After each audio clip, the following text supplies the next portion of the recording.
L'info écho avec Capital. Le chiffre du jour, 12 milliards, c'est le montant en dollars accordé par le secrétaire américain aux fermiers du pays. Ces derniers étant des victimes collatérales des représailles aux taxes douanières mises en place par Donald Trump.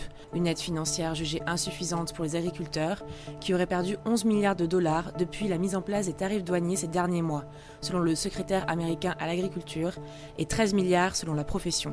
Le coup de gueule du jour est poussé par les élèves et les parents d'un collège-lycée du 10e arrondissement de Paris. L'école privée catholique Rocroi-Saint-Vincent-de-Paul a décidé d'équiper ses élèves de porte-clés connectées à la rentrée prochaine. L'idée étant de pouvoir détecter les absences des élèves. Une pétition contre ce nouvel équipement a déjà été lancée en ligne. Elle a été clôturée après avoir reçu plus de 3500 signatures. Les opposants aux porte-clés connectées dénoncent notamment une atteinte à la vie privée des élèves.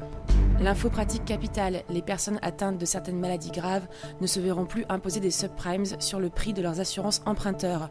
Lorsque vous effectuez un emprunt immobilier, il faut presque systématiquement souscrire une assurance emprunteur. Il vous est alors demandé de renseigner un questionnaire avec vos antécédents pathologiques, ce qui peut entraîner un surcoût de votre assurance. Sauf dans certains cas en vertu d'une convention. La liste des exclusions a été rallongée fin juillet. Elle intègre désormais 5 nouvelles pathologies, le cancer du rein, le cancer de la prostate, la leucémie, la mucoviscidose et l'hépatite C.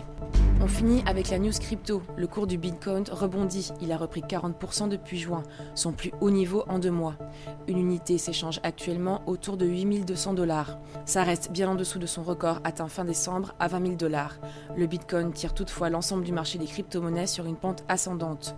L'une des raisons de cette éclaircie, la crainte d'un encadrement par le régulateur semble écartée. L'un des dirigeants du gendarme de la bourse a déclaré fin juin que le Bitcoin et Ethereum n'avaient pas à répondre aux obligations légales qui s'imposent aux titres cotés en bourse.